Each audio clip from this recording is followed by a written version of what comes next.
Bismillahirrahmanirrahim. Assalamualaikum warahmatullahi wabarakatuh. Hai teman-teman, perkenalkan nama saya Rahma Dewi Untari, NIM A210190107. Pada kesempatan kali ini, saya akan menyampaikan materi tentang persamaan dasar akuntansi. Sebelum masuk pada materi pembelajaran, saya akan menyampaikan kompetensi dasar dan indikator pencapaian kompetensinya. Kompetensi dasarnya yaitu mendeskripsikan konsep persamaan dasar akuntansi. Sedangkan indikator pencapaian kompetensinya yang pertama menjelaskan pengertian, fungsi, dan unsur persamaan dasar akuntansi. Yang kedua mengklasifikasi akun persamaan dasar akuntansi. Yang ketiga menganalisis transaksi ke dalam persamaan dasar akuntansi. Berikutnya ada tujuan pembelajaran. Yang pertama, peserta didik mampu mengidentifikasi konsep persamaan dasar akuntansi melalui studi literatur. Yang kedua, peserta didik mampu mengklarifikasi tentang konsep persamaan dasar akuntansi. Yang ketiga, peserta didik mampu menganalisis informasi atau data tentang konsep persamaan dasar akuntansi. Oke, langsung saja kita lanjutkan pada materi pembelajarannya. Yang pertama yaitu pengertian persamaan dasar akuntansi. Persamaan dasar akuntansi merupakan hubungan antara harta, utang, dan modal yang dimiliki oleh perusahaan. Persamaan dasar akuntansi digunakan sebagai dasar pencatatan sistem akuntansi, yang artinya setiap transaksi yang terjadi harus dicatat dalam dua aspek. Transaksi yang berupa aktiva diimbangi perusahaan pada kewajiban. Jadi, persamaan dasar akuntansi adalah keseimbangan antara sisi aktiva dan sisi pasiva, dan perubahan yang timbul akibat adanya transaksi keuangan, keseimbangan akan selalu dipertahankan. Berikutnya ada fungsi persamaan dasar akuntansi. Persamaan dasar akuntansi berguna untuk mengetahui perubahan kekayaan dalam perusahaan setiap terjadi transaksi dan mengetahui berapa yang telah digunakan dan dibelanjakan dalam satu periode akuntansi. Selanjutnya ada unsur-unsur persamaan dasar akuntansi. Yang pertama yaitu aktiva atau aset. Aktiva adalah sumber daya yang dikuasai oleh perusahaan sebagai akibat dari peristiwa masa lalu, dan di masa depan manfaat ekonomi dari sumber diharapkan akan diperoleh perusahaan. Yang kedua, liabilitas atau hutang. Hutang merupakan tanggung jawab perusahaan pada saat ini yang timbul dari peristiwa masa lalu, yang penyelesaiannya diperkirakan akan membutuhkan sumber daya perusahaan. Yang ketiga, ekuitas atau modal. Modal adalah sisa kepentingan dalam aktiva suatu perusahaan setelah dikurangi kewajiban. Yang keempat, pendapatan. Pendapatan adalah aliran masuk atau peningkatan lain atas aktiva atau penurunan kewajiban perusahaan sebagai akibat dari aktivitas penyerahan atau penjualan atau pembuatan barang jasa atau aktivitas lain yang merupakan kegiatan utama perusahaan yang dilakukan secara terus-menerus.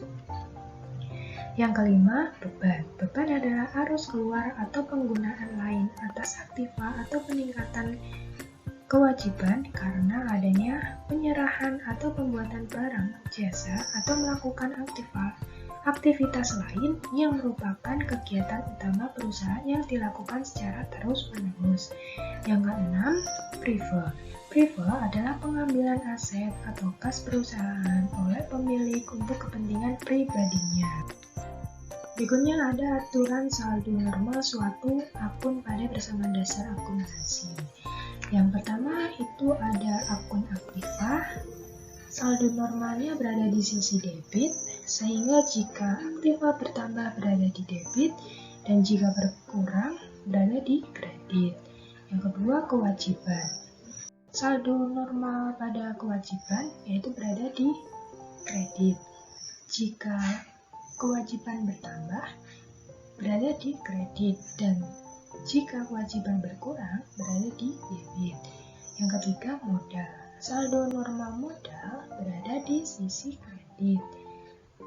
Sehingga jika modal bertambah berada di kredit dan jika berkurang berada di debit. Selanjutnya ada penghasilan. Saldo normal penghasilan berada di sisi kredit. Jika penghasilan bertambah berada di kredit dan jika penghasilan berkurang berada di debit. Selanjutnya ada beban. Beban saldo normalnya berada di sisi debit. Jika beban bertambah berada di debit dan jika berkurang berada di kredit. Berikutnya ada bentuk persamaan dasar akuntansi. Yang pertama ada keseimbangan antara harta dan modal. Harta merupakan kekayaan yang dimiliki oleh perusahaan dan merupakan sumber pembelanjaan untuk melakukan kegiatan usaha tersebut. Oleh karena itu, harta harus sama atau seimbang dengan sumber pembelanjaan. Sumber pembelanjaan yang diperoleh dari pemilik disebut dengan ekuitas atau modal. Keseimbangan atau kesamaan biasanya dinyatakan dalam suatu persamaan, yaitu persamaan akuntansi harta sama dengan modal. Yang kedua, harta sama dengan hutang ditambah modal. Harta perusahaan yang digunakan sebagai sumber pembelanjaan dalam kegiatan diperoleh melalui dua sumber, yaitu dari pemilik dan kreditur. Sumber pembelanjaan dari pemilik disebut dengan ekuitas atau modal, sedangkan sumber pembelanjaan yang diperoleh dari kreditur bagi pemilik akan menjadi suatu kewajiban untuk mengembalikannya. Dan hal ini disebut sebagai kewajiban atau hutang. Sehingga persamaannya dapat ditulis sebagai berikut, yaitu harta sama dengan utang plus modal. Kesimpulan dalam bentuk persamaan dapat dinyatakan sebagai berikut, yaitu dalam operasi usaha dimungkinkan adanya pendapatan dan beban. Pendapatan adalah kenaikan harta yang diperoleh dari hasil penjualan barang atau jasa, sedangkan beban adalah penurunan harta karena merupakan pengorbanan untuk memperoleh pendapatan. Pendapatan mempunyai sifat menambah modal, sedangkan beban mempunyai sifat mengurangi modal. Dengan demikian, pendapatan dan beban akan mempengaruhi keadaan modal dalam persamaan dasar akuntansi dan dicatat dalam komponen model.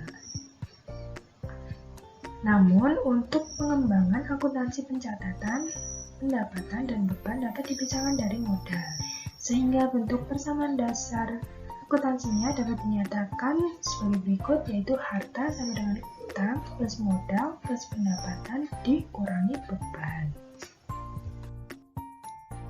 Selanjutnya ada analisis pengaruh transaksi ke persamaan dasar akuntansi. Setiap transaksi yang terjadi akan mempengaruhi posisi keuangan perusahaan. Pengaruh transaksi tersebut dapat menambah atau mengurangi komponen keuangan perusahaan, yaitu harta, utang, dan modal. Perubahan komponen posisi keuangan pada persamaan dasar akuntansi dapat dikelompokkan sebagai berikut. Yang pertama, setiap transaksi dapat mempengaruhi harta yang terjadi akibat perubahan harta yang diikuti dengan perubahan harta yang lain dalam jumlah yang sama. Yang kedua, setiap transaksi dapat mempengaruhi harta dan hutang dalam jumlah yang sama. Yang ketiga, setiap transaksi dapat mempengaruhi harta dan modal dalam jumlah yang sama. Yang keempat, setiap transaksi dapat mempengaruhi harta dengan perubahan utang dan modal dalam jumlah yang sama. Untuk lebih jelasnya, pengaruh transaksi di persamaan dasar akuntansi yaitu dapat dilihat pada tabel berikut. Yang pertama, penanaman uang pemilik perusahaan berpengaruh terhadap aset bertambah dan ekuitas bertambah. Yang kedua, pembelian tunai berpengaruh terhadap aset bertambah dan mengurangi aset yang lain. Yang ketiga, pembelian kredit berpengaruh terhadap aset bertambah dan hutang bertambah. Yang keempat, penerimaan penghasilan akan berpengaruh terhadap aset bertambah dan ekuitas bertambah. Yang kelima, pembayaran hutang akan berpengaruh terhadap aset berkurang dan hutang berkurang. Yang keenam, penerimaan tagihan, yaitu akan berpengaruh terhadap aset bertambah dan aset lain berkurang. Yang ketujuh, pembayaran beban akan berpengaruh terhadap harta berkurang dan ekuitas berkurang. Yang kedelapan, pengambilan uang untuk keperluan pribadi akan berpengaruh terhadap harta berkurang dan ekuitas berkurang. Yang terakhir yaitu kesimpulan. Kesimpulan dari persamaan dasar akuntansi ini yaitu persamaan dasar akuntansi sangatlah penting untuk dipahami bagi siapapun yang berkecimpung dalam dunia akuntansi. Dasar pada akuntansi berpacu pada persamaan dasar akuntansi. Persamaan dasar akuntansi ini merupakan suatu pencatatan keuangan perusahaan yang meliputi modal, kekayaan, dan hutang yang berfungsi untuk menjaga keseimbangan keuangan perusahaan. Dengan kata lain, pemasukan dan pengeluaran perusahaan tetap seimbang, sehingga perusahaan bisa terus-menerus berjalan dengan baik. Maka dari itu, persamaan dasar akuntansi ini sangat dibutuhkan oleh setiap perusahaan. Sekian materi yang dapat saya sampaikan. Jika ada salah kata, mohon maaf. Semoga bermanfaat. Wassalamualaikum warahmatullahi wabarakatuh.